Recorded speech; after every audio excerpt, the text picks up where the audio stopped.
Hello and welcome to the Through the Pain podcast. This is a place for chronic pain and chronic illness warriors to dare, dance, and dream through the pain.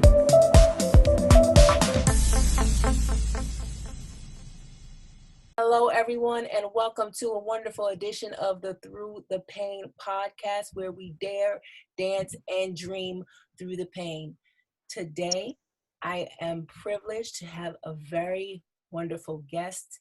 She doesn't know she's like a mentor in my head. Aww. An activist, community advocate, sickle cell survivor, author of Sickle, a personal story of pain, purpose, and perseverance. And she's my friend. Welcome, Dominique Friend. Thank you, Dima. I'm so excited for your podcast. Well, thank you so much for being here and being my first sickle cell guest. Okay. Yes. Yeah, I feel special that I'm the first. Yes. So I wanted you to come on the podcast because I wanted to hear from someone who was uplifting about living with this disease. Okay. Because my whole image I was trying to portray with Through the Pain is that we can do anything. Right. And like you, I see you, and you are just amazing. You wrote a book. You have a family. You have grandchildren. Yes. I aspire to be at that level of accomplishment while living through something so difficult. Right. So again, it's just such an honor to have you. Thank you, Dima. So my first question for you is, what really inspired you to start writing your book? Okay. For me, just to kind of give you a little bit of the listeners just a little background of how this all got started. Long story short, I have sickle beta thalassemia.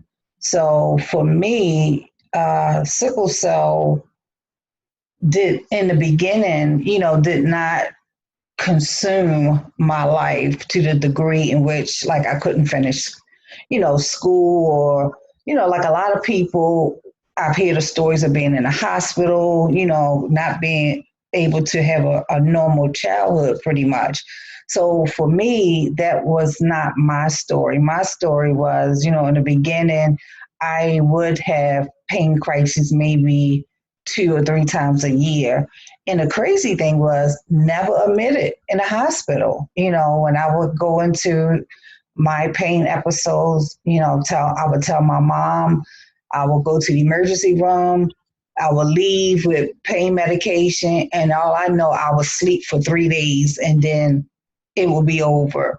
So I didn't know much about the disease growing up, and I started having a lot of issues after I had my son, because unlike a lot of sickle cell warriors, I know, just having a normal life as far as going through puberty and all of that stuff sometimes can be delayed. And with me, I had my son at 16. So that actually was amazing to the docs. So knowing that, growing up, not having many crises, I had my last crisis at 16. And I went like 10 years, Dima, with not one pain crisis. 10 years. So because I didn't know much about the disease, my mom didn't tell me much about it. All I know was, okay, this pain will come and then it will go. And after about, like I said, I was about 26. By that time, I had 3 children, married, working. So just like in the middle of my life, just doing my thing, working, being independent, being a wife, mother, sister of 5, and just doing my thing. So what happened was in the middle of the night, about, yeah, I was about 27, 28. This pain crisis just came out of nowhere in the middle of the night. And that began my whole journey of becoming an advocate and doing the things that I did. And it all came through the pain, just like you said, because it was never supposed, I never had a dream of being a motivational speaker or, you know, nevertheless, writing a book. So what happened with me was, as I went through this turmoil of my life being turned upside down, I just began to write therapeutically. And that turned into a book, Sickle. And when that happened, I really began to get a lot of speaking engagements. And I never, I mean, Dima, I was so afraid I could barely testify in church. So being a speaker or, you know, at an event and encouraging people was definitely not something that I did. So that's how it all started. It really started as a therapeutic tool for me. And then as I began to talk with other warriors, you know, and sharing my story, it really began to encourage them. So I wanted to write the book to be an encouragement and also to be an educational tool to doctors. So that's how Sickle became, you know, Sickle, a personal story through pain, purpose, and perseverance.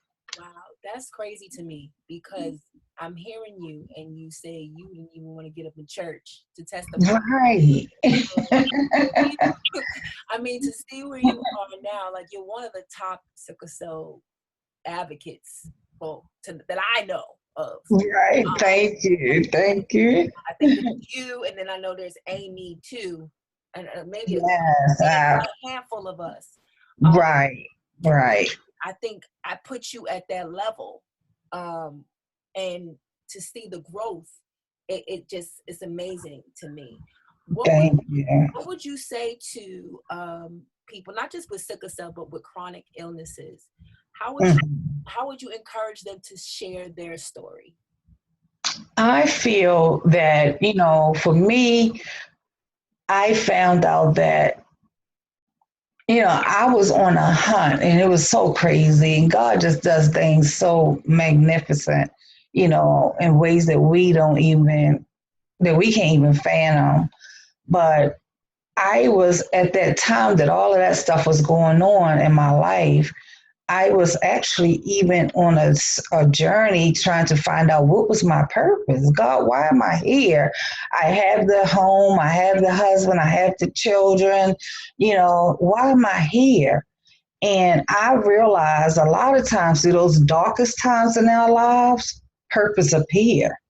And we all want to live a life of purpose. So I'm saying all that to say that when we go through a lot of the turmoil and the trials in our lives, a lot of times it's not even for us. It's for us to use to encourage somebody else.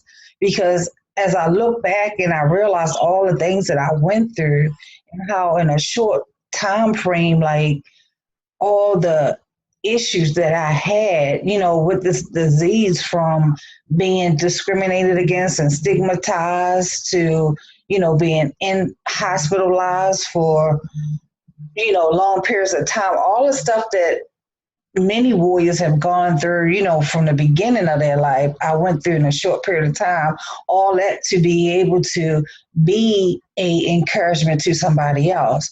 Because you can't, I feel that most people, when you're talking and you're encouraging them, they want to know that you know what you're talking about. So I realized that God had to take me through all of those things so that I can and could be an encouragement to other warriors and, you know, as well as doctors and nurses. And so I feel that when we're going through things, push through, pull those bootstraps up. Because I guarantee you're going to have to use that to be an encouragement to somebody else. So I feel definitely that it's important for us to share our stories and to help other people, because that is what bring others through. When they hear your story and what you've been through and how you were able to make it, that encourages them. And the crazy thing, Dima, how all of this, even another part, how this book got started, that's what I was doing. I was like, I remember searching for a book because I'm a reader. I love to read. So when I was diagnosed with lupus, that's the first thing I did. I went looking for a book to hear how somebody else made it through, you know? So I was looking for the same thing with sickle. So people always, they want to, when they're going through something, they're looking for a story, for somebody's personal experience to help them, because they feel that if you've been through it and you made it, then why can't I? So I feel it's very important to encourage others using your story and not to be ashamed, because that will save somebody else's life. Right. Stick around. We'll be right back after this. Please send your questions or show ideas to contact@throughthepain.org. Hello and welcome back to the Through the Pain podcast, and I am here with Dominique Friend, and we're going to chop it up. We're going to get back in this conversation. You just said something that I didn't know. You also have lupus? Yes, I'm sorry. I never told you that. Oh my goodness. Oh, Dima, I have lupus and celiac disease. I'm like, okay, God, seriously? Oh. Yeah. So a grand total of 3 chronic illnesses that you have at the same time. yes. Okay. Yes. And I really believe the lupus is what really caused the sickle cell to begin to act up and to get out, to the degree in which it does and did. Because, just like I do, even if you get a cold, it can cause you to have a sickle pain crisis. So any trauma, anything that happened to our bodies is going to definitely affect sickle cell. And I believe, looking back now, because I was, that was the beginning of me having lupus flares and didn't know what they were. So yes, I have lupus, celiac, and sickle cell. It's just crazy. So how are you managing all 3 chronic illnesses at the same time? Are you eating anything special? Are you trying to, like, what are your doctors doing? What's your regimen? How robust is your healthcare plan? Okay. Well, definitely, with the celiac, I'll start there because I almost didn't even make our call again. And I'm so sorry I'm so glad that I pushed through.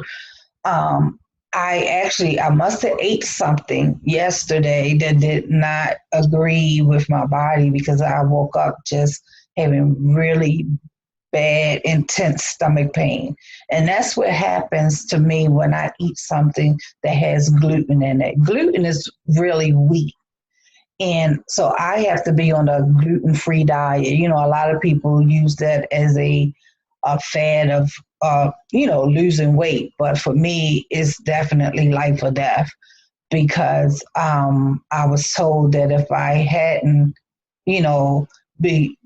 found out what I had and stopped eating the wheat, that I could have developed cancer within like 10 years down the line, because how bad it was destroying my body. We have villas in our body, like on our intestines, that kind of throw out the bad and keep in the good. Well, those villas was completely destroyed, and I was, everything was coming out. So I was slowly on a, way of being malnutrition. So with the lupus is managed through medication And the crazy thing is, there's a medication that suppresses your immune system because with lupus, what that actually is an autoimmune disorder.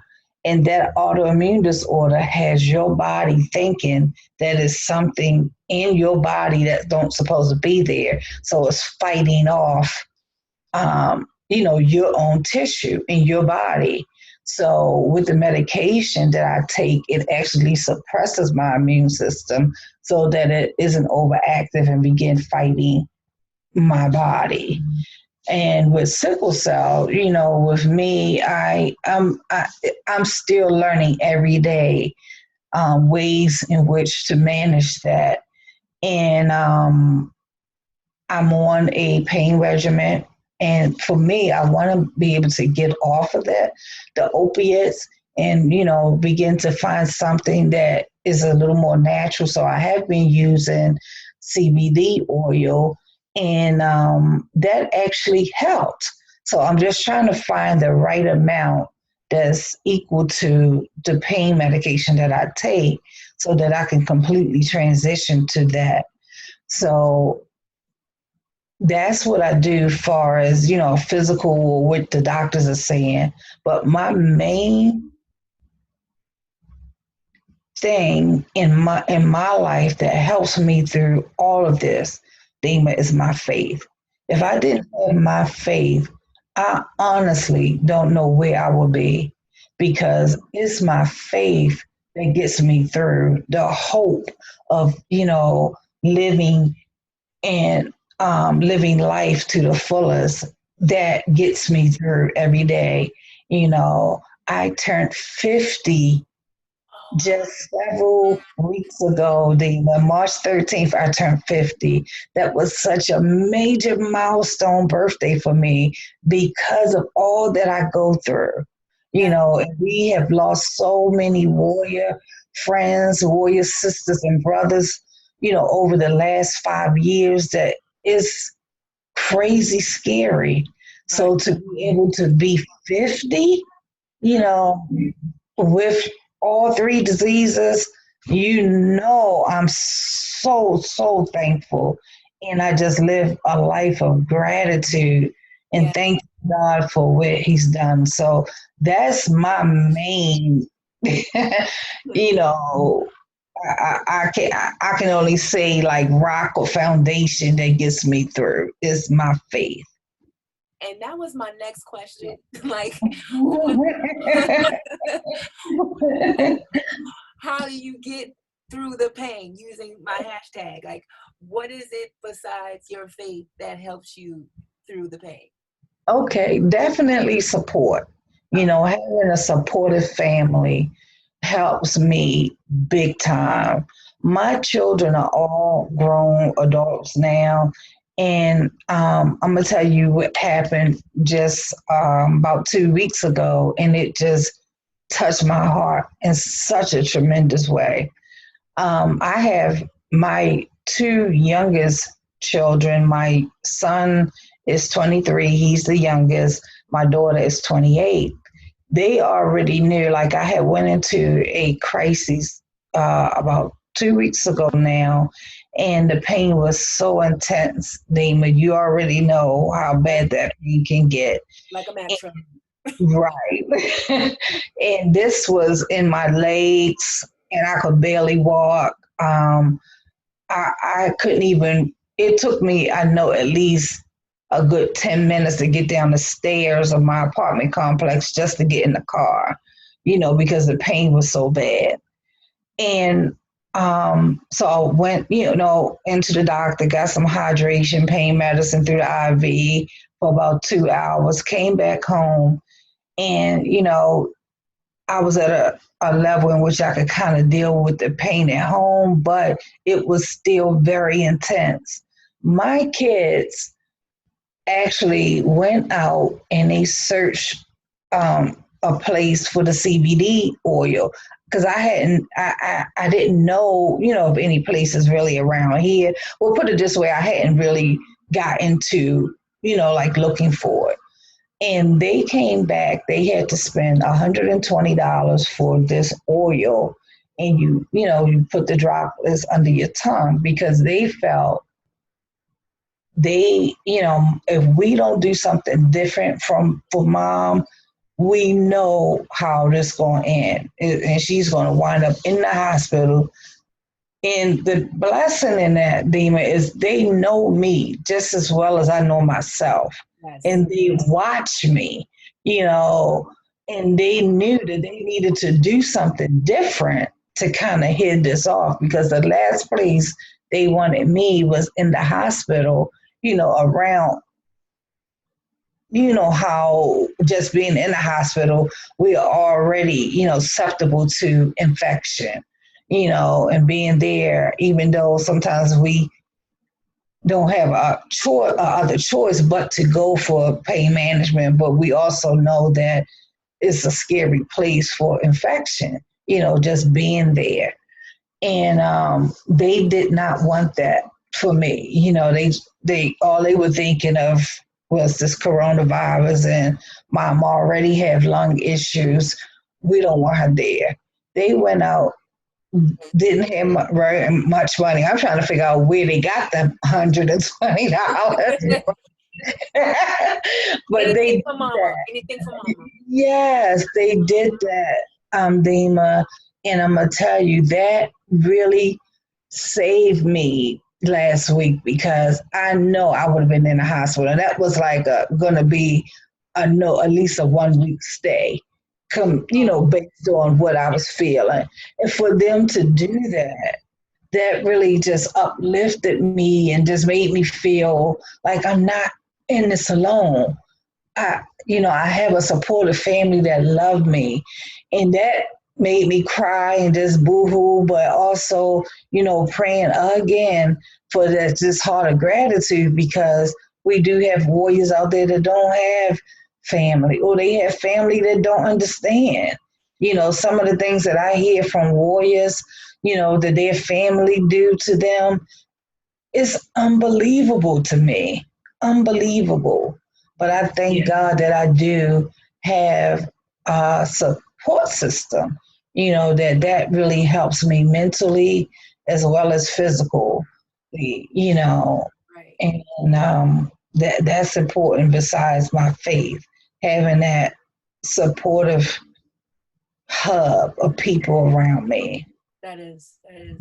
They can also be very annoying. Oh, yes, yes. They just want the best for us sometimes. And you trying to, well, for me, I try to like go through it and keep moving. Mm-hmm. My husband and kids are like, no, you're in pain, sit down. Yes, Right. I'm in pain, however, I want to keep moving and keep doing my own thing. Yeah. And they're always telling me to sit down, but they are a blessing. They are such a blessing. You so right, because my daughter, she, like, if I go in the kitchen and get something to drink, and it was so funny that you said that they be telling you sit down. I'm a clean freak, and I go in there and see stuff on the floor, and I sweeping the floor. She's like, I know I don't see a broom in your hand. Like, Mom, for real, sit it down, go in the room, lay down. It's so funny. Right. To hear them like almost mother you, or to see them mother you, but it's definitely out of love. I definitely understand. Even now, like, I'm like, can I at least go for a ride? They like, no, So for me, my little getting outside is going to the doctors. Now, it's crazy anytime you got to look forward to going to your doctor's appointment just to get out the house. Right. I hate going to the doctors. I hate going to the doctors. Right. All right, Dominique, let's put a pin in that. I haven't realized we were talking so long. We're going to keep talking, but this is going to end up being a two-parter. So for all my Through the Pain listeners, I want to thank you for listening, and we'll be back for part 2 of this great conversation. Take care.